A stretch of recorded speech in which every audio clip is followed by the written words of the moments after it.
Bismillahirrahmanirrahim. Assalamualaikum warahmatullahi wabarakatuh. Ini saya bercerita dengan sebuah kisah seorang pemuda yang masuk surganya Allah Subhanahu wa taala. Yang dimana sebuah keterangan ada seorang sahabat yang bernama Malik bin Sinan. Malik bin Sinan ini Rasulullah pernah menyatakan barang siapa yang melihat seseorang dari penduduk surga maka hendaklah melihat laki-laki ini. Dan beliau menunjukkan kepada Malik bin Sinan yang pada saat itu kondisinya mati syahid. Nah, para jamaah yang dirahmati Allah Subhanahu wa taala, Al-Mubarakfuri dalam sebuah kitabnya beliau menerangkan sebuah keterangan, wa amtasa Malik bin Sinan walidu Abi Sa'id Al-Khudri. Jadi Malik bin Sinan itu adalah seorang ayah daripada Abi Sa'id Al-Khudri. Beliau pada saat itu menelan atau menyedot darahnya Rasulullah Sallallahu Alaihi Wasallam dari pipi Rasulullah SAW yang pada saat itu Rasulullah sedang terluka. Wanqahu, dan beliau menelannya. Faqala mujah. Rasulullah bilang, keluarkan, ludahkan itu darah yang kau sedot. Kemudian faqala wallahi la amjah. Saya tidak akan mengeluarkan darah ini dari mulut saya akan menelannya Rasulullah. Ditelanlah itu darah oleh Malik bin Sinan. Kemudian tsumma adbara yuqatil, kemudian beliau berperang lagi. Faqala Nabi sallallahu alaihi wasallam, man arada an yanzura ila rajulin min ahli al-jannah falyanzur ila hadha. Barang siapa yang ingin melihat seorang yang menjadi ahli surga maka lihatlah pemuda ini, seseorang ini. Beliau menunjuk Malik bin Sinan. Waqatala syahidan. Malik bin Sinan meninggal dalam keadaan kondisi mati syahid di dalam peperangan. Lalu apa hukumnya ketika meminum darah bekas Rasulullah Sallallahu Alaihi Wasallam? Nah, ini harus kita kaji. Pada dasarnya meminum darah itu dalam Al-Quran dilarang. Kemudian beberapa keterangan melarang untuk meminum darah. Tapi khusus untuk darahnya Nabi Muhammad ini diperbolehkan. Jadi Malik bin Sinan ini adalah seorang sahabat yang saleh. Beliau ayah daripada Abu Sa'id Al-Khudri dalam perang Uhud. Beliau menelan darahnya Rasulullah SAW seperti yang diberi keterangan menurut Ibnu Qayyim dalam kitab Zadul Ma'ad. Kemudian Syekh Rahman Al-Mubarakfuri juga dalam Ar-Rahiq Makhtum, juga dalam sebuah keterangan Qadhi Iyad, dan banyak keterangan-keterangan yang lain. Beliau menelan darah Rasulullah Sallallahu Alaihi Wasallam. Namun apakah boleh menelan darah Rasulullah? Apakah sama dengan darah manusia biasa? Nah, jangan disamakan darahnya Rasul dengan darahnya manusia biasa. Menurut sebuah keterangan, darah Rasulullah Sallallahu Alaihi Wasallam ini boleh dalam artian mubah karena darah Rasulullah itu suci. Beda dengan darah-darah manusia-manusia yang lain. Jadi kalau darah yang lain itu hukumnya najis, jadi maka tidak boleh diminum ataupun ditelan. Ya, jadi sebuah keterangan yang dikutip daripada Mahmud Abdul Latif Muaidah dalam sebuah keterangan Al-Jami' li Ahkam Shalah.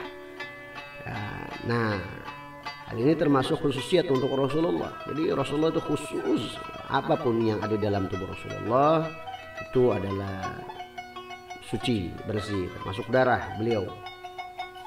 Nah, Imam Qadhi Iyad dalam sebuah keterangan kitabnya Asy-Syifa bi Ta'rif Huquqil Mustafa halaman 39, beliau membuat satu fasal. Jadi fasal fi nadhafati jismi wa tibi raihati wa nazahati fi 'anil aqdar wa auratil jasad.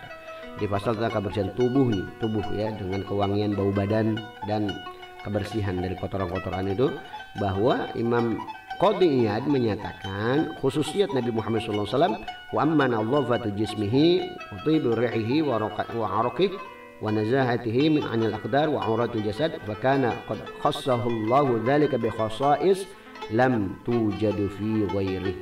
Adapun kebersihan tubuh daripada Nabi, wangi badannya, kotoran-kotorannya ataupun beberapa hal, Nabi itu dikhususkan. Jadi baik itu darahnya, keringatnya itu dalam keadaan khususiat yang tidak akan ada di dalam diri manusia manapun kecuali di dalam diri Nabi Muhammad SAW. Inilah keistimewaan Rasulullah SAW. Ini sebuah keterangan dalam Qadhi Iyad di dalam sebuah kitab Asy-Syifa bi Ta'rif Huquqil Mustafa. Dalam pasal ini Imam Qadhi Iyad juga menukilkan banyak riwayat-riwayat dalil sebetulnya bagi bab-bab tentang khususiat tentang Nabi Muhammad SAW. Salah satunya ini ya kisah daripada Malik bin Sinan yang menelan darah Rasulullah SAW pada peperangan Uhud. Jadi Qadhi Iyad juga menyatakan waminhu syaraba Malik ibn Sinan damuhu yawm Uhud.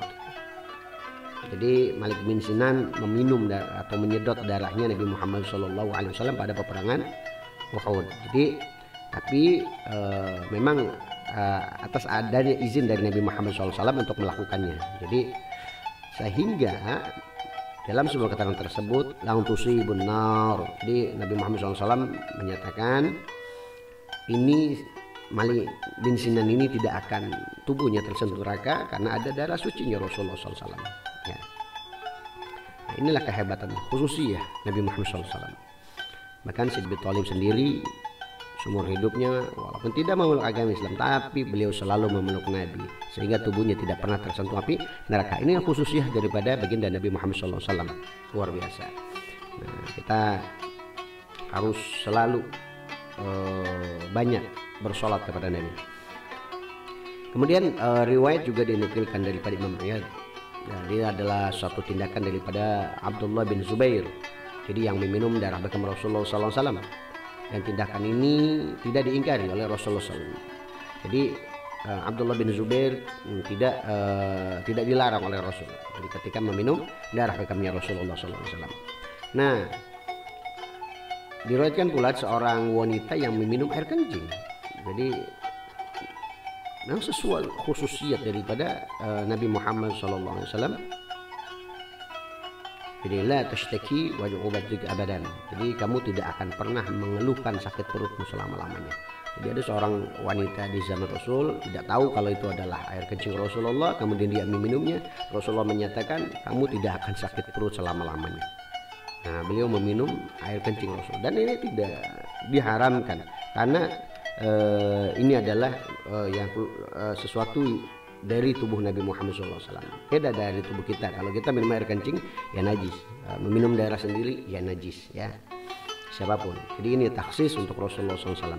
Jadi Imam Qadhi Iyad juga mengatakan dalam hadis daripada wanita yang meminum air kencing Rasulullah SAW, ini menurut hadis ini dikeluarkan oleh Bukhari dan Muslim. Jadi nama wanita itu adalah Barakah.